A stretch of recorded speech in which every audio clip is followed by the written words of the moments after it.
Votre grand journal du soir se poursuit sur Europe 1 avec vous, Nathalie Lévy, et tout de suite place à l'interview politique. Et David Doucan, votre invité ce soir dans ce studio, est le maire de Meaux et ancien président de l'UMP, Jean-François Copé. Bonsoir Jean-François Copé. Bonsoir. Alors cette semaine c'est le congrès des maires. Discours d'ouverture demain du président de la République devant tous les édiles réunis, vous y serez sans aucun doute.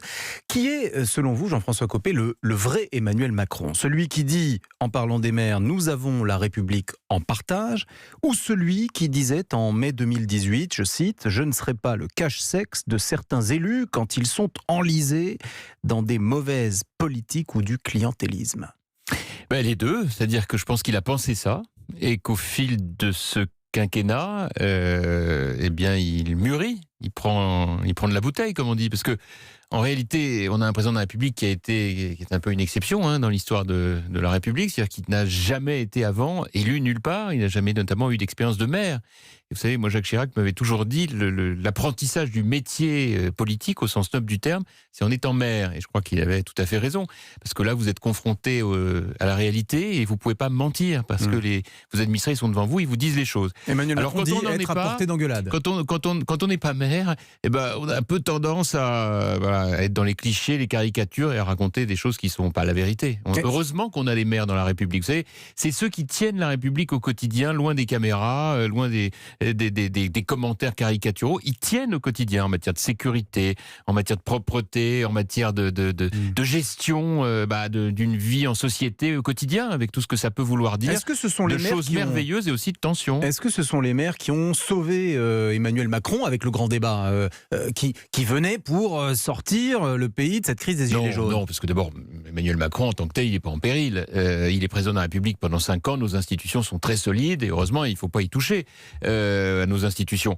Mais c'est pas pour ça qu'on règle les problèmes. Ouais. Moi, ce que je regrette, et je le dis en tant que maire de Meaux, parce que j'ai cette expérience depuis des années, c'est que l'État ne laisse pas plus les maires faire ce qu'ils ont à faire. Voilà, il y a une tendance naturelle de l'État, des gouvernements successifs, à finalement se payer sur les communes, quoi. Donc l'État fait pas d'économie, mais il demande aux communes d'en faire, alors que nous, on gère souvent mieux en tant que maire que le gouvernement ne le fait. L'État impose des normes, il se les impose pas lui-même. L'État décide à la place des maires, et les maires au quotidien, ils essaient de trouver des solutions dans de très nombreux domaines, et on vient en plus leur faire la morale. Alors Jean-François Copé, ce samedi a été marqué par le retour des casseurs dans la capitale, en particulier dans le 13e arrondissement de Paris.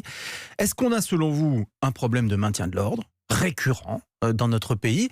Et, j'ajoute, êtes-vous inquiet concernant la grande journée de mobilisation du 5 décembre? Alors, d'abord, je suis heureux de vous entendre dire le retour des casseurs, parce qu'il faut appeler les choses par leur nom. Ce sont bien tous ces militants d'extrême gauche qui sont venus, et seulement eux, pour une bonne et simple raison politique, difficile à dire. Le ministre de l'Intérieur, je ne pense pas qu'ils soient militants modem.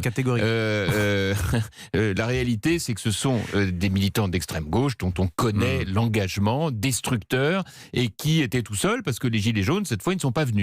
Et ils ne sont pas venus parce qu'il y a eu un an qui a passé, beaucoup de choses ont changé. Mais cette extrême gauche qui est militante et qui veut casser, elle doit trouver face à elle une fermeté totale. Et c'est le cas ou pas, selon vous? Écoutez, moi, ce que vous observez. Je vais vous dire, je trouve que là, pour une fois, la réponse de l'État a été plus ferme tout de suite.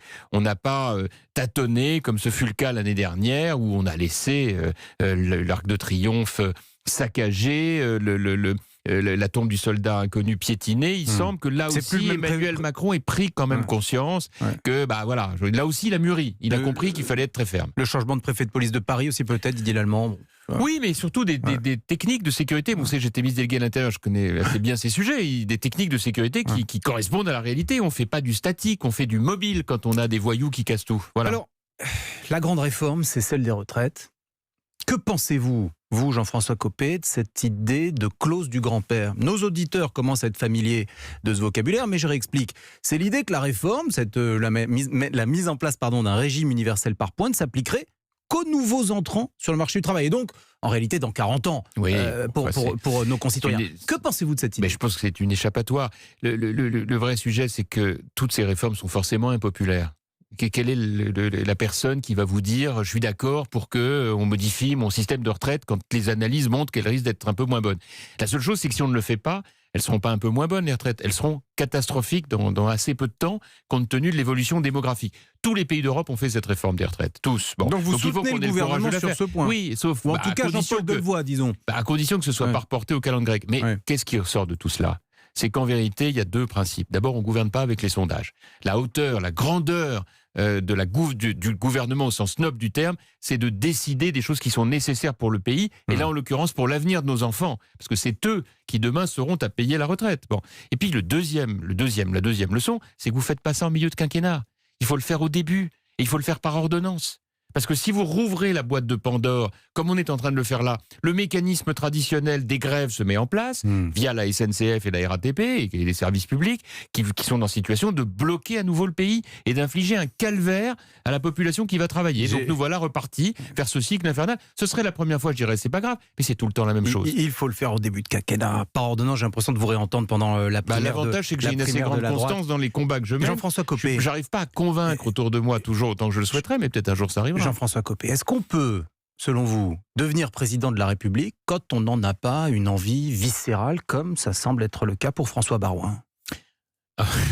J'en sais rien du tout. Vous me posez la question à moi, c'est à lui qu'il faut la poser. Et puis vous savez, nous on en est très très loin aujourd'hui de la question de la présidentielle à droite. C'est la question de la détermination. Non, sans doute. Enfin, d'abord, il faut savoir que les conditions d'exercice de l'engagement politique se sont terriblement dégradées. Le problème, c'est pas François Baroin ou tel autre. Le problème, c'est est-ce qu'on peut encore gouverner notre pays quand on est profondément attaché à la démocratie, avec un tel délabrement, avec une telle haine, avec une telle simplification et une telle caricature des propos de ceux qui veulent gouverner au bénéfice des extrémistes qui racontent n'importe quoi. Le sujet, il est là. Depuis ces dernières années, on a tellement dégradé les conditions d'exercice de la politique au sens noble que les gens de qualité... ils n'ont plus très envie d'en faire, parce qu'ils savent que le prix à payer personnel sera tellement élevé pour eux, pour leur famille, qu'ils se posent de grandes questions. Et c'est ça qui est en jeu pour l'avenir de la démocratie, bien au-delà de la question de tel ou tel. Vous disiez, il y a 1 an et demi à peu près, Emmanuel Macron est le président que la droite a toujours rêvé d'avoir. Est-ce que vous le pensez toujours? Je disais un peu autrement, je disais le président de droite que nous n'attendions plus, en fait. Ouais. Voilà. Ce qui n'est pas très éloigné de ce que vous citez là. Oui, mais vous l'avez dit dans un documentaire que j'ai vu 100 fois, donc voilà. je m'en souviens bien quand même. Mais allez-y. Mais non, mais bon, peut-être pas au même moment. Est-ce que vous le pensez toujours? Ah oui, écoutez, il fait une politique de droite sur un certain nombre de sujets. Moi, j'aimerais qu'il... Si vous voulez, moi, ce que je souhaite, c'est qu'il coche d'autres cases. Voilà, c'est-à-dire que je pense qu'il y a 3 grands domaines sur lesquels la France a besoin de décisions. C'est tout ce qui touche à l'immigration, ce qui touche à la sécurité et ce qui touche à la laïcité et en particulier à l'organisation du culte musulman, parce que nous avons aujourd'hui des millions de nos compatriotes de confession musulmane qui n'en peuvent plus de se voir caricaturés par des extrémistes parce que les règles ne sont pas précisées. Bon, et ça ne peut être que la décision du chef de l'État.